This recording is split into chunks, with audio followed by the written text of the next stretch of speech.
What's up, everybody? Welcome to Gamers with Gains. Going to be injecting a little bit more game-related talk and content into the channel because obviously if I got gamers in the actual title of the actual channel, besides just gains and gaining muscle and having stronger living principles and stuff, obviously we got to talk about video games. So that's going to be a thing now. I'm going to be doing daily vlogs every single day, not only just about gaming and stronger living and stuff, but other things that happen here and there, whether it's events and such. But it's going to be straight talking to the camera, raw, straight in front of you guys. Not going to be no editing or anything like that. I'm going to save all the editing and such for my gaming motivation videos. So you'll kind of get like different short reviews, short thoughts, ideas and such from me about video games, about video game titles, reviews, or whatever it is that's going on in the world of gaming or what's going on with me as a gamer. You guys are going to hear it straight like this. So expect that every single day. But let's get right into it. Already just put up a video about E3 2015, so I'm on the hype train right now. I'm on the hype,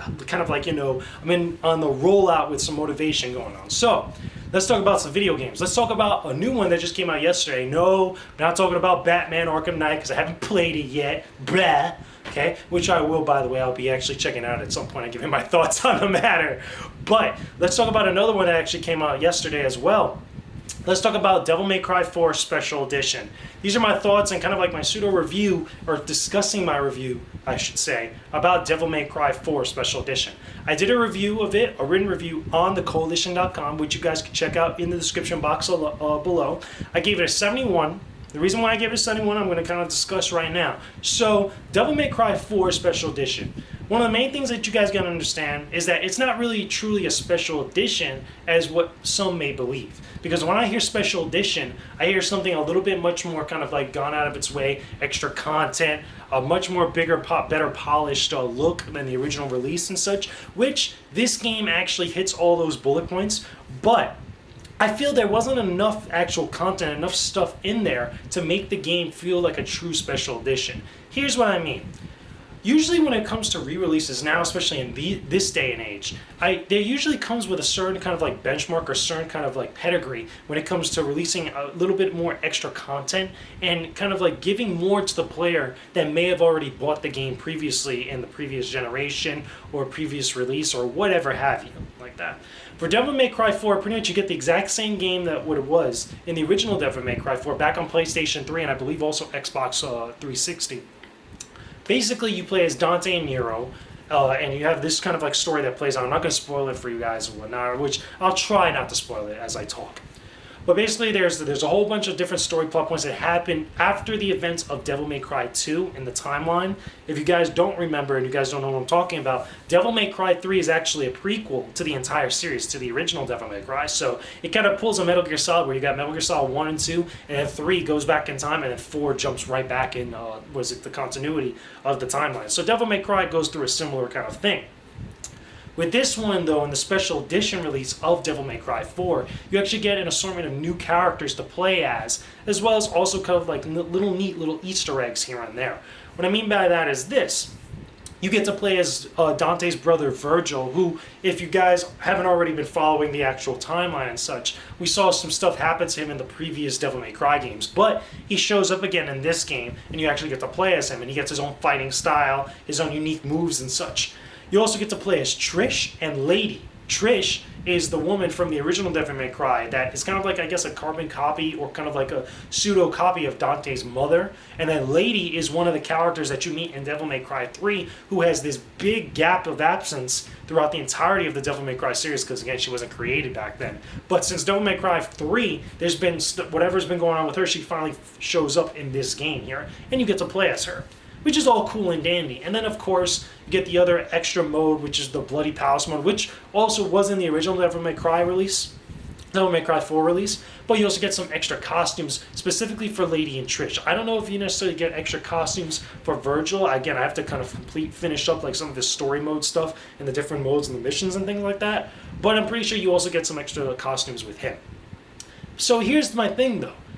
That's all fine and dandy, however, but you don't get anything else more than that. You don't get any extra missions that are specifically tailored to the special characters. You don't get any other kind of like, side events or things that are different about the main story for specifically these characters. What you do get is you get all those characters you can play as with their own unique moves and like maybe one or two costumes and such, and an opening and ending cutscene for Virgil, Lady, and Trish together, which Lady and Trish count as one, really. You don't necessarily play as them in separate playthroughs like that. Very similar to Dante and Nero during the original campaign of Devil May Cry 4, you actually switch between the two at some point during the course of the game, which, again, a lot of people had some issues with. It didn't bother me as much, but it's still noteworthy as far in this case because of like all this new content that's making this a special edition like that. So, granted, the game is not terrible. The game is not bad by any stretch of the imagination. It's still Devil May Cry 4, like how you know and you love it, especially if you're a hardcore fan of the series. But for the guy that's a little bit much more open-minded, that deserves and wants a little bit more for his game, especially if he's buying a game or getting a game that's a re-release of a previous title from a previous generation, or maybe earlier in this generation. I know there's been a lot of games getting this type of treatment that have been coming out on PlayStation towards the end of the PlayStation 3 lifestyle, or even on PlayStation 4. Again, that could be debated or whatnot. But for this one specifically, I felt there wasn't enough to really justify the extra purchase. Now, a lot of people have been telling me, because again, I got my review copy from Capcom specifically to actually do the review of the game before it actually dropped on release. I know that the game has been going for about $20 or so, or maybe a little bit more, granted, here and there. But even for then, I feel that $20 that you would spend on Devil May Cry 4 Special Edition, unless you're a die-hard Devil May Cry fan and you want that classic, vintage Dante that's different from Ninja Theory's take on the series, then I feel like you could be spending your money elsewhere. There are other games that you could spend that $20 on your PlayStation 4 or your Xbox One that'll be a little bit better than getting an experience that you would probably already have relived through and probably didn't even remember that well. Because let's be honest, Devil May Cry 4, as decent of a game as it is, it's not the pinnacle of the series, and it's definitely not memorable at all whatsoever. Really, the two games of the entire Devil May Cry series, with the exception of Ninja Theory's DMC, is really Devil May Cry 3 and Devil May Cry 1. Everybody is unanimously in agreement that Devil May Cry 2 sucks, so we're just going to kind of leave that out of there. But Devil May Cry 4 kind of like falls either in between or kind of like right after Devil May Cry 1. Like that. So it's not really that much of a memorable experience, and I don't think it's really worth jumping in again and again like that, or double dipping really, in order to play through this experience again, even with the extra characters. So a couple other things I should mention.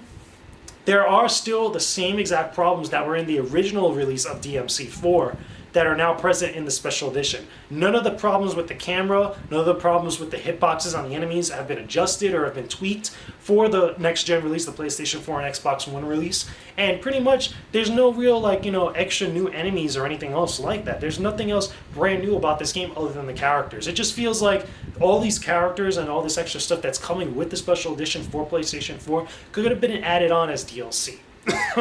for Devil May Cry 4's original release. Now, honest to God, in my personal opinion, I don't think it kind of warranted an actual, retail release like that. It could have been digital only. I would have had no problem with it. It would have been like, whatever. But even then, I feel like, you're not getting enough out of your money's worth. Granted, it's still kind of like a budget title and such. That $20, you could go spend on a much more better game that you probably don't own on your PlayStation 4 or on your Xbox One. Go buy Metal Gear Solid Ground Zeroes. Granted, you might not want to do that because it's on PlayStation Plus right now at the recording of this video.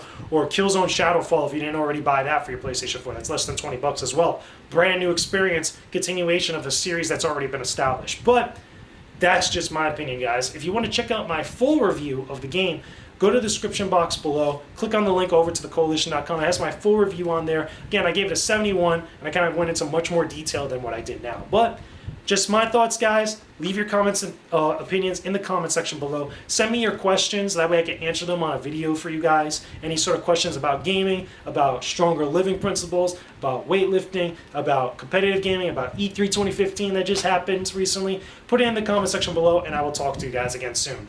Peace out, and stay epic, everybody.